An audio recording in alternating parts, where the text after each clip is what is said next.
con las las máquinas que vamos revisiones en 1,5 tiempos, utilizar la copa de doble movilidad. ¿Por qué no una prótesis bicementada con una cabeza grande? Para poner una cabeza grande tenés que tener un cotilo acorde, con un polietileno finito. O sea, si tenés para poner ahí un cotilo crosslink que tenga mínimamente 6 milímetros de espesor, tenés que hablar depende de las marcas, un 50, un 52. En estos casos, los que yo les mostré ahí, la mayoría son prótesis nacionales. O sea, tratamos ahí de bajar el costo, y como les mostré antes en la charla de doble movilidad, tiene menos posibilidad de luxación y mayor excursión de movimiento. Estas son cirugías importantes, donde uno trata de sacar todo lo que pueda. Ahí le habíamos hecho osteotomía también trocantérica, así que me quedo un poco más tranquilo con el tema de luxación si le pongo una doble movilidad que no una cabeza grande. Yo tengo dos preguntas.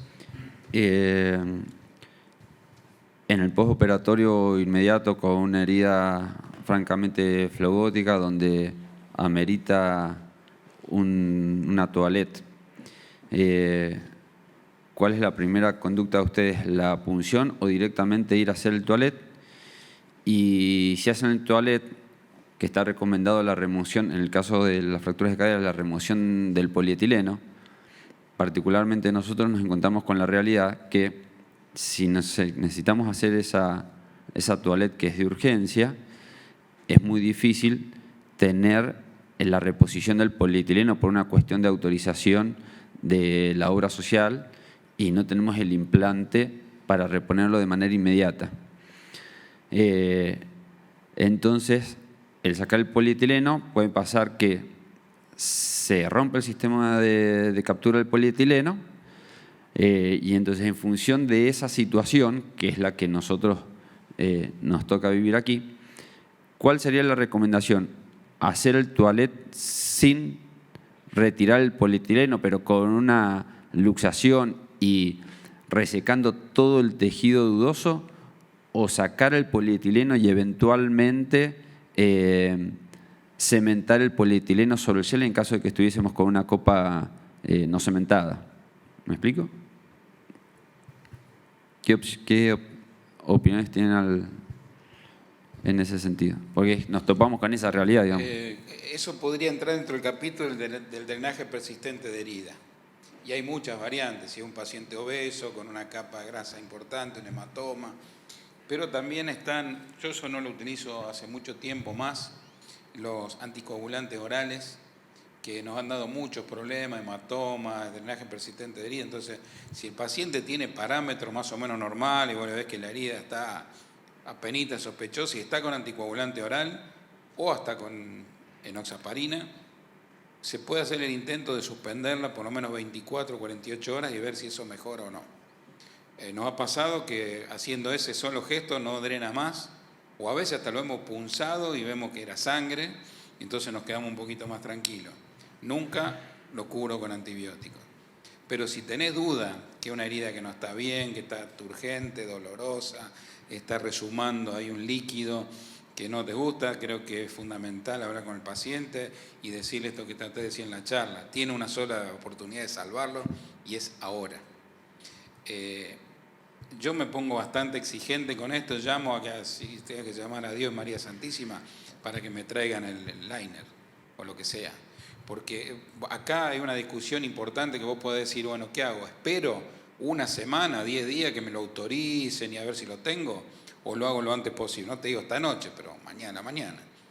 Creo que con buena voluntad hay forma de llamar al que te vendió la prótesis y decirle, che, necesito un plástico. Se compensará con otra cirugía, de alguna manera, pero hay que zafarla esta. Yo te mostré ahí en un video donde el pus estaba abajo de eso. Entonces, si vos lo tenés a la cadera abierta, no le sacaste el plástico, no hiciste una limpieza completa. Es más, hace unos años cuando vino Fares Haddad a un curso de Pilar, me acuerdo que hubo una discusión acalorada, porque una de las situaciones ideales de hacer un DAIR y de tratar de rescatar a un paciente es cuando se infecta un paciente con una prótesis no cementada. Entonces él decía que en su servicio en Inglaterra, ¿qué hacen? Lo abren, sacan esa prótesis, porque está recién puesta, no está integrada, lavan, limpian y ponen una prótesis nueva. Entonces yo decía, acá ¿cómo hacemos nosotros para conseguir una prótesis nueva con lo que costó conseguir la primera? Y bueno, con algunos chicos ahí, Licho Carbó, alguna gente en italiano que estaba en ese momento, decían que ellos la sacan del banco. Está bien, vos podés tener un banco, pero ¿quién soporta el costo de eso? Ese es un problema nuestro. Sí, tal cual. La mayoría de las prótesis, cuando vos las sacás, algún daño tiene el plástico. Ese plástico no lo podés poner de nuevo. Y si vos tenés una no cementada o una híbrida, ponerle al mismo plástico que tiene una captura ahí que entra justo, no te va a entrar cemento tampoco. Así que Tal cual. estamos en una situación difícil, pero creo que el plástico de alguna manera hay que conseguirlo. Lo que sí podés hacer, si no tenés eso y tenés un plástico, ponerle nacional, más chiquito, cementarle eso. Pero la cabeza, ¿cuál es? La misma, de 28, 32, tenés que bajarla, aumenta el índice de luxación. Lamentablemente es un riesgo que hay que asumir y es mucho más costoso que si no después hay que volver a operarlo, sacarle todo, poner un espaciador. Me parece que hay que ponerse firme, eso de decir no, cuesta, no hay, no se entrega, yo no lo quiero escuchar más.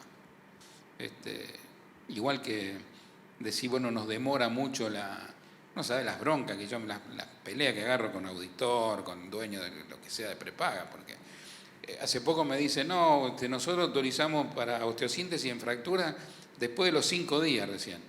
Bueno, decime entonces la escara, el tromboembolismo, el índice de aumento potencial de muerte que tiene este paciente dentro de 5 días. Sí. Es una cosa, es una urgencia la fractura de cadera. La infección también es una urgencia, eso lo traté de remarcar ahí, ¿no? Es la misma urgencia que si te viene un paciente con un abdomen agudo, con una apendicitis perforada. No lo puedes dejar mucho, tenés que hacerlo. Así que de alguna manera hay que ir concientizando a la gente que esto es así, si se complicó y hay que hacerlo. Perfecto. Roberto, y lo más barato que le puede salir a la obra social, seguro es que es plástico. Es un plástico nuevo. No hay cosa más cara que una infección. Exacto. No, la inspectora no está, ¿no? No. Porque la Fundación Proimpla, una fundación con Andrés Trampús, vos lo conocés, Más cerca. que se dedica a la infección de todo, hay dos cosas que dice que van a fallar en la retención del implante. Cuando vos tenés una bacteria gran negativo resistente a la ciprofloxacina o una bacteria gran positivo resistente a la rifampicina, te van a fallar. No puedes hacer retención del implante, tienes que hacerlo en 2 o en 3 tiempos. Siempre. Vos no sabés, pero si vos se te infectó un Escherichia coli resistente a la ciprofloxacina, Chao. lo más que la retención del implante lo va a hacer. Y lo segundo que dice, que es muy importante, que hablaba esta mañana, las cosas que dijo la doctora, es que todos los antibióticos inhibidores de la membrana, como la rifampicina, no se dan de entrada. Se dan cuando haces el implante definitivo, que ahí es donde lo tenés que utilizar. Nunca utilizarlo en la entrada de la infección, sino después que hiciste la limpieza, se curó o pusiste el implante, recién ahí utilizarlo. Y la rifampicina siempre sinérgico con otro, nunca sola, porque Nunca sola, se hace resistencia pero rápido. se utiliza para como inhibidor de la membrana, Sí. cuando colocas el implante definitivo. Bueno, vamos a ver un caso, problema cortito y tomamos el Zoom con Saúl Martínez.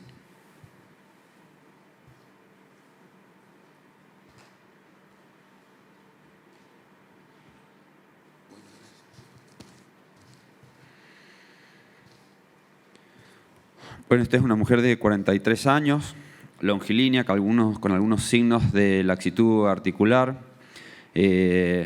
Realiza diversas actividades deportivas, hockey sobre césped, tenis, va al gimnasio. Consulta por dolor inguinal, glúteo, lateral del lado derecho, con una escala analógica visual de 6, con analgésicos eventuales. Por momentos llega a tomar durante 7 días analgésicos, después está por un periodo sin necesidad de analgésicos, signo de la C, y no tiene mucho más sintomatología que eso. Esa es la radiografía. Quisiera la opinión tuya, Marcelo, y de Dante con respecto a la radiografía. Si vemos signos de cruzamiento de pared, si les parece la posición del acetábulo, si es un acetábulo retroverso o la pared anterior está aumentada, si la espina es normal o es apenas un poquito abultada. No, radiográficamente, o sea, no veo una retroversión, sobre todo parece un entrecruzamiento de las paredes, pero es muy poco a nivel de arriba lo que... Hola, ¿sí? No veo signo de retroversión acetabular. Lo que sí veo que está haciendo una protrusión acetabular. Si vos ves, la línea isquiática está sobrepasando prácticamente la línea innominada, está ya tocando. No sé si ves eso. A mí me parece que primero la radiografía está bastante bien tomada. Si uno se pone demasiado estricto, está un poco en retroversión global la radiografía, pero esa es una radiografía que yo no mandaría a repetir, porque claramente no tiene retroversión, sino que es por la retroversión de la posición de la pelvis.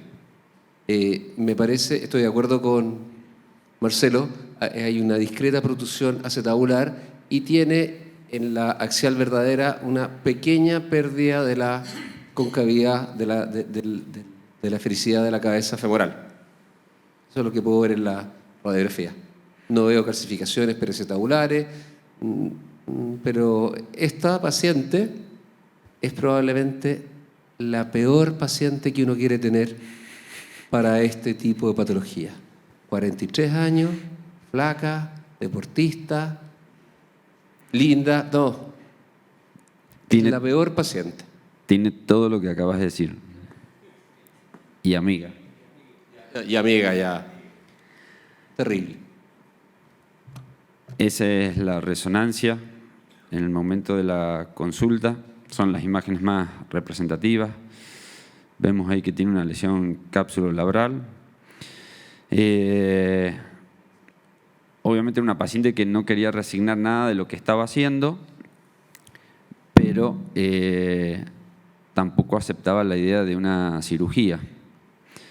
Entonces se inicia un proceso de rehabilitación con un tiempo determinado y a los 3 meses vuelve a consulta donde estaba totalmente libre de síntomas.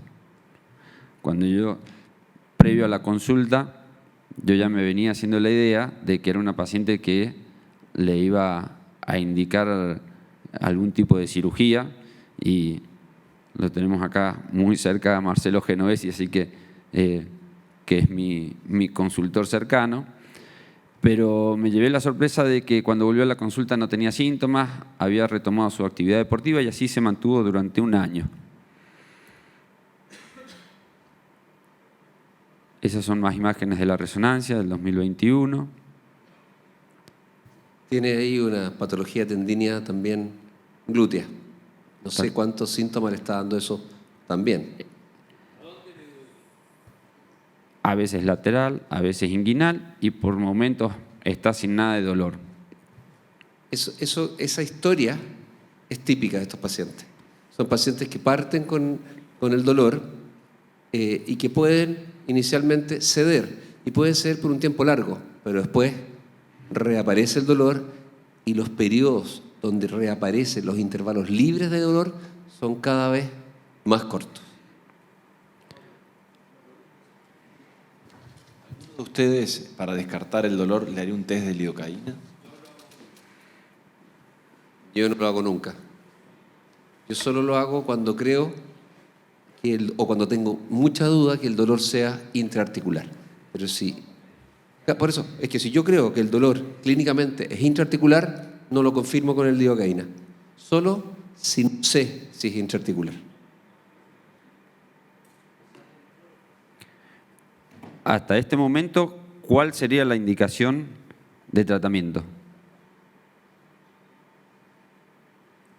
Esa es la pregunta más difícil, porque esta paciente tiene ya 44 años, es hiperlaxa y probablemente no va a entender que lo que uno le ofrece artroscópicamente es un retraso de su patología, una disminución de la sintomatología por un tiempo con un 85% de éxito. Entonces, esa es una conversación súper importante con el paciente. Y eso es lo que ella tiene que aceptar. Porque cuando uno dice, o cuando uno escucha, te voy a hacer una artroscopía para evitar la artrosis, es un error. Esta paciente ya tiene artrosis, ya comenzó con los síntomas, ya partió con el fenómeno artrósico.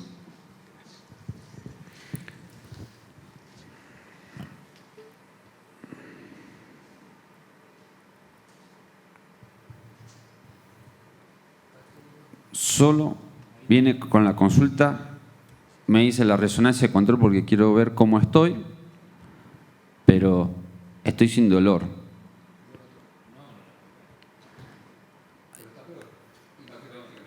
Bueno, entonces, no se la trata, seguimos igual. O sea, No se la trato. no se me ocurriría operar a un paciente que no está asintomático y haciendo las actividades deportivas que nosotros sabemos que van en detrimento de la salud de esa articulación, pero también sabemos que no va a resignar esa actividad deportiva y social. Pero se lo tenés que aclarar. Bueno, entonces, ¿cuál sería la recomendación? Es indicarle o señalarle cuál va a ser el futuro de esa articulación y ese futuro es en el corto o más a largo plazo con ese tipo de lesión que tiene. Ahí viene la definición, qué es lo que es corto y qué es lo que es largo plazo. Pero esta paciente va a evolucionar a una lesión articular de forma progresiva y probablemente, como ha evolucionado en el último año, con esa resonancia va a ser más bien rápido que lento. Pero ya después de los 45 años, el tratamiento quirúrgico de esta patología es sintomático. A lo que uno trata de lograr a esta edad es alargar la vida útil de la cadera porque la cadera no duele. Sola no le está doliendo, yo la dejaría sola hasta que se haga sintomática, y cuando se haga sintomática persistente, ahí hay que ver en qué condición está la articulación, si es subsidiaria o no de un procedimiento de rescate articular o ya es subsidiaria de una prótesis de cadera. ¿Harías algo de ortobiológicos? No. ¿Derivarías a alguien que te haga ortobiológico? Si ella quiere que haga lo que quiera, pero no hay ninguna evidencia que eso vaya a funcionar porque es mecánico. Entonces, mientras no soluciones el problema mecánico, el deterioro de la cadera va a seguir. Lo que pasa es que puede ser silente y eso no lo sabemos. Distinta sería la misma paciente con 15 o 20 años de edad. Mi enfoque sería distinto. ¿Y cuál sería el enfoque? No, yo la habría operado con el primer episodio de dolor, porque si ya tiene dolor a los 20 años, no va a llegar a los 40. Ella ya los pasó. Sí. Es distinto. Supongamos que se presentase ahora con esta resonancia con dolor. ¿La indicación cuál sería? ¿Una reparación artroscópica de la lesión? ¿Eso más una osteotomía? ¿O creen que esos signos de artrosis que tiene merecen un reemplazo articular? Osteotomía no veo una indicación para una osteotomía, porque no veo signos de inestabilidad. No le ha revisado a la paciente, pero no me parece que le vaya a corregir con una osteotomía. Lo que pasa es que es lo que dice Dante, tiene 43 años y ya tiene una historia de dolor larga. Es más fácil reagravarla que mejorarla. Si está con dolor, viene con dolor esa paciente y se queja que no puede hacer las actividades que ella quiere, no puede hacer gimnasio, le molesta para caminar a veces, para tener relaciones sexuales, yo le haría una artroscopía porque en esa resonancia no tiene signos de mal pronóstico a corto plazo. Los signos de mal pronóstico es cuando tiene geodas supracetabulares, que a pesar de tener un buen espacio articular, si tú tienes geodas supracetabulares, esos son signos de que a 48 meses va a colapsar esa articulación después del procedimiento. O geodas dentro de la cabeza femoral. Esta es una articulación que se ve relativamente regular, esa es la verdad. Y yo entraría para ver si es que el labrum está en condiciones histológicas o macro de repararse. Si no es un labrum que se vea discontinuo, alterado en su consistencia, lo repararía. Si por el contrario se trata de un labrum que está fibrilado y no tiene posibilidades de reparar, se lo resecaría desde el punto de vista sintomático. Y si el tendón del glúteo le molesta clínicamente, también le iría a hacer algo. Ok. ¿No le ven ahí un Weaver aumentado o digamos la cadera derecha? Porque si la comparás con la cadera izquierda, probablemente tenga una falta de cobertura. ¿O es mi imaginación? Disminuido. No me parece. No. ¿No la mediste? Pero no se ve displásica acetabular de entrada. ¿Alguna otra pregunta? Bueno, nos quedan unos 10 minutitos para comenzar con la charla de Saúl Martínez.